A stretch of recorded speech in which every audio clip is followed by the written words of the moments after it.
Deformasyon, agarang tugon at tamang impormasyon. Magandang araw mga kaagraryo! Kayo rin ba ay naguguluhan sa panahon ngayon? Isang araw, sobrang init na pwedeng magprito ng itlog sa bubong. Tapos kinabukasan naman, bigla na lang bubuhos ang ulan. So true, Mylene! Minsan nga kakapatubig pa lang ng mga magsasaka sa umaga dahil sa tindi ng init, tapos pagsapit ng hapon ay uulan ng malakas. So confusing! Iyan ang mahalagang maintindihan natin. Kahit may mga pagkakataong umuulan, maaari pa rin maranasan ang epekto ng El Nino. Ang problema kasi ay hindi pantay ang distribusyon ng ulan. May mga lugar na nakakatanggap ng sapat na tubig, habang ang iba naman ay nakararanas ng matinding kakulangan. Aba, parang may sariling schedule ang panahon ngayon. Kapag nagsasampay ka, siguradong uulan. Pero kapag naghihintay ang mga magsasaka ng ulan para sa kanilang mga pananim, saka naman nagpapakitang gilas ang matinding sikat ng araw. Aray mo!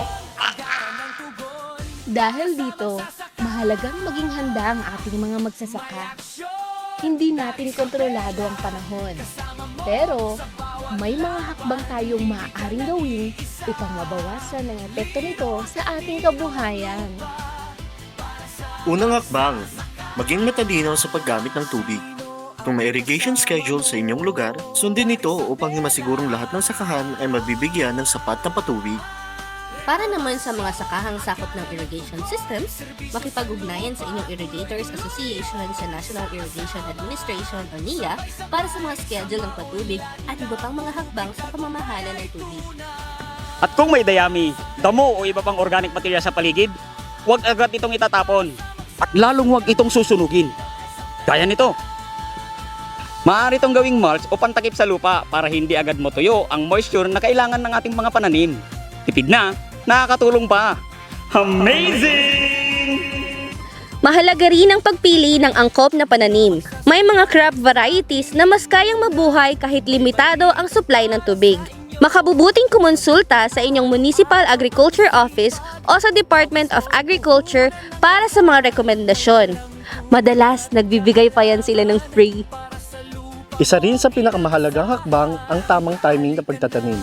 Kapag may advisory mula sa Pag-asa, Department of Agriculture o lokal na pamahalaan, ugaliing sundin ang kanilang mga rekomendasyon upang maiwasan ang mas malaking pinsala sa pananim.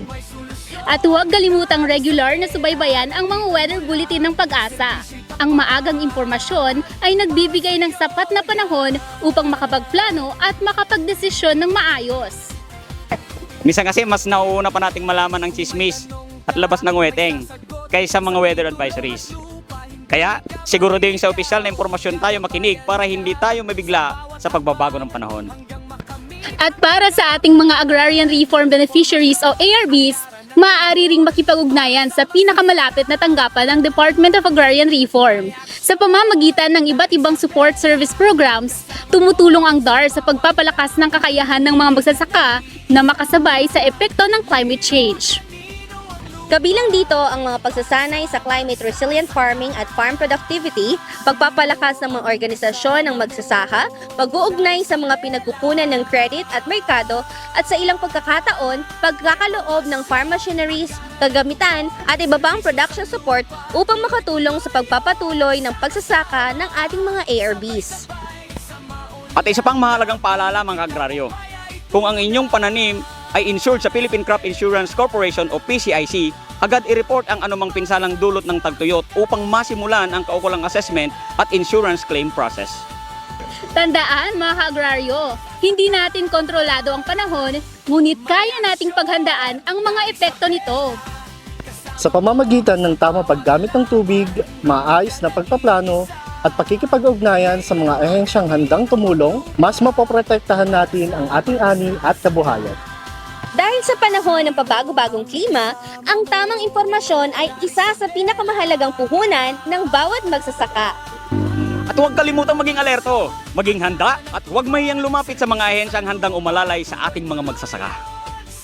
Kaya mahalaga ang tamang impormasyon, tamang paghahanda, at tamang koordinasyon.